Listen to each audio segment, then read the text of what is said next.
जब कुत्तों को खाना देने के लिए निकलो तब पता चलता है कि दुनिया में कितने विचित्र तरह के लोग हैं। मतलब इतने विचित्र तरह के लोग हैं कि मैं कितनी भी कहानियां लिख लूं पर फैंटेसी में उस हाइट को टच नहीं कर पाऊंगी जिस तरह के कैरेक्टर मुझे रस्तों में दिखाई देते हैं।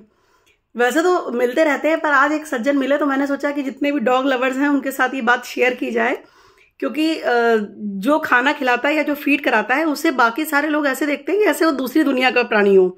जब वो कुत्तों को खाना खिला रहा होता है, जैसे कि मैं खिला रही होती हूँ, तो ऐसे देखेंगे ऐसे देखेंगे ऐसे देखेंगे जैसे हम लोग कोई बहुत अलग काम कर रहे हों, और तब तक देखते रहेंगे जब तक वो कुत्ता जब पूरी तरह से खा नहीं लेगा और हम लोगों को प्यार नहीं कर लेगा। तो एक अंकल हैं, उन्होंने अपनी उम्र, मैंने उनकी उम्र पूछ ली क्योंकि मुझे जानना था कि भाई जो इतनी ज्ञान वाली बातें कर रहे हैं तो इनका तजुर्बा कितना है दुनिया को जानने का। तो उनकी उम्र है 89 ईयर्स। इस सितंबर में वो बता रहे थे 12 की 13 सितंबर को वो 90 के हो जाएंगे पूरे। इन 90 सालों में उन्होंने आज तक किसी भी कुत्ते को खाना नहीं खिलाया।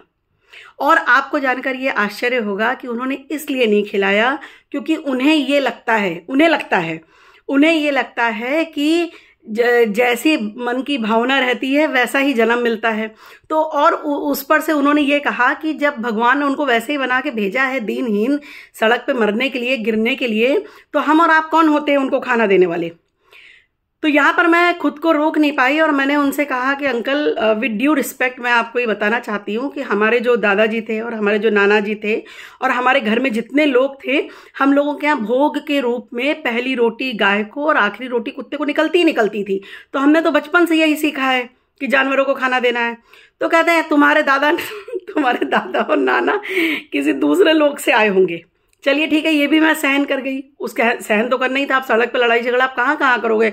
उन्हीं के घर, दुर्भाग्य है कि उन्हीं के घर के आगे कुत्ता बैठता है तो उनको नमस्ते नमस्ते करना ही पड़ता है, चाहे आपके मन में कैसे भी भाव आ रहे हैं उनके लिए। उसके बाद उन्होंने मुझसे ये कहा, और सबसे बड़ी बात तो ये है कि मुझे तुम्हारे लिए बहुत दुख लगता है। तो मैंने कहा मेरे लिए क्यों दुख लगता है। तो उन्होंने ये कहा क्योंकि मैं मतलब बता नहीं सकता हूँ अपने मुंह से, पर तुम अगले जन्म में कुत्ता बनोगी।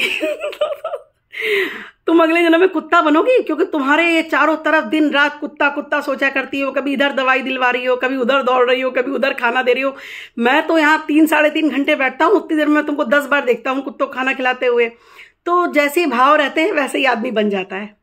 तो मैंने उनसे कहा, तो अंकल इसका मतलब जितने भी लोग जीवों की सेवा कर रहे हैं वो सारे लोग जानवर बन जाएंगे, तो आप क्या बनेंगे फिर अच्छा अगले जन्म में।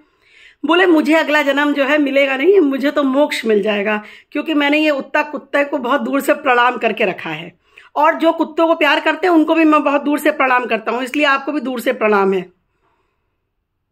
अब ऐसे अनोखे सवाल और जवाब और 89 ईयर्स की उम्र, अब मैं किसी को क्या समझा सकती हूँ।